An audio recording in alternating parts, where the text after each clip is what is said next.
What's up, guys? It's Virtual Beats coming at you live once again from the simulation. And in today's video, I want to talk to you about 5 of the worst plugins I will never use when it comes to mixing vocals. So I know on this channel I cover a lot of tutorials. You've seen tutorials in the past like these ones, and I cover a lot of plugins I use, but I never talk about the ones that I hate with a passion. I hate these plugins. Yeah, I never talk about the plugins I dislike, and I just want to, talk about the 5 plugins I'll stay away from. So over here at number 1, we have Fresh Air.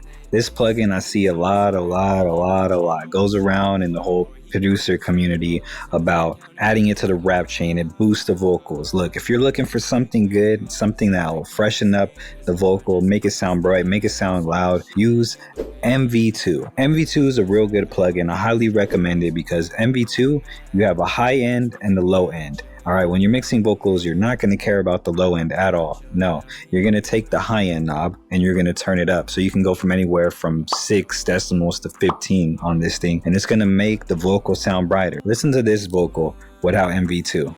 Tell me what's the deal? Tell me what's the deal? You having all of these problems like math, I'ma solve them. Like algebra, what? I be counting up like algebra.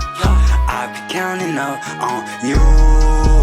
All right, now listen to this vocal with MV2. Tell me what's the deal? Tell me what's the deal? You having all of these problems like math, I'ma solve them. Like algebra, what? I be counting up like algebra. I be counting up on you.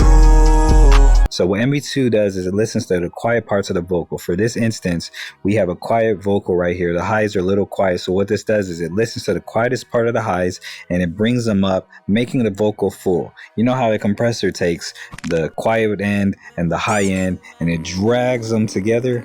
Well, think of MV2 as the thing that fills in the gaps. Everything that got pushed together, all those little bits and pieces that are not heard, it's going to boost it up and boost presence, add life to the vocal. Fresh Air is more of an exciter plugin. I think I only used it in my stock mastering chain, how to master with stock plugins. If you want to check that out, I'll link it above right there somewhere, but you could check it out. But yeah, second plugin I don't like is Sound Goodizer. Now this plugin is a meme plugin. Some people use it and they make stuff sound good, but I just hate seeing it on vocals. It's so bad to see it on vocals. Typically people that use Sound Goodizer in their vocal chain, they're kind of just messing with different things on their vocal chain. They're just adding a bunch of stuff into this box and they're shaking it up and hopefully they get the sound that they want. With Sound Goodizer, I don't really like using it for vocals. If you want to make vocals have more of a nice tone to it, you could use a plugin by Waves, Vitamin. What does it do? It makes the vocals sound like it's on some vitamins. It's beefed up, it's charged up, it's Dwayne "The Rock" Johnson. Use Vitamin. I wouldn't use Sound Goodizer.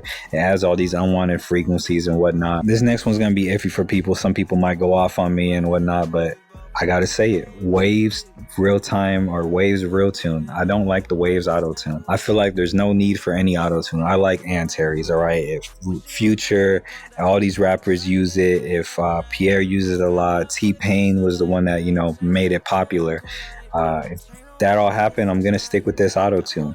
Is the auto tune Waves good? It's more of a natural feel, but I feel like auto tune, like if you set it right, you can get the same feel. Waves tune, it's just not it for me. I like the ability to change the throat length, detune it. You can't do all that stuff with Waves tune. It's good, but it's it's for subtle stuff. It's not for like crazy things. Number 4 would have to be Fruity Compressor.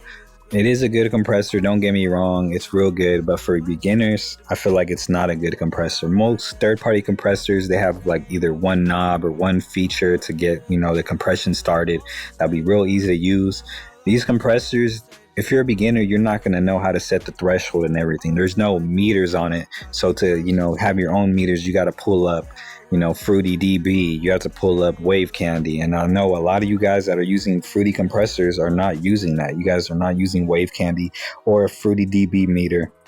While you're compressing, you're kind of just estimating the numbers. And that's why I don't like Fruity Compressor, because it's like if you're someone that doesn't know how to read, like get visuals like from Wave Candy and transfer it over, like you're not going to get the most out of that compression. You can like guess compression types, but you're always going to have to look at that meter. You can't just look at the, this stock meter. You can't just look at that. You have to look at the actual, spectrum. You got to look at Wave Candy. You got to look at the dB meter. It's more than just that. You got to look at where everything's hitting and where the threshold is. So this is why I don't like Fruity Compressor. Is it good? It's good if you know how to use it, but it's not really, fast and effective. So I would never use it when it comes to vocals. But the last one would have to be Fruity Limiter on the vocal. A lot of people use Fruity Limiter to get the vocal boosted up. They try to raise it real loud. A lot of people use the noise gate. I don't like the noise gate on, Fruity Limiter because you can adjust it a lot and it still sounds choppy. If you want a good, background noise removal, NS1 right here, real good. 10 out of 10. I love NS1, use it all the time.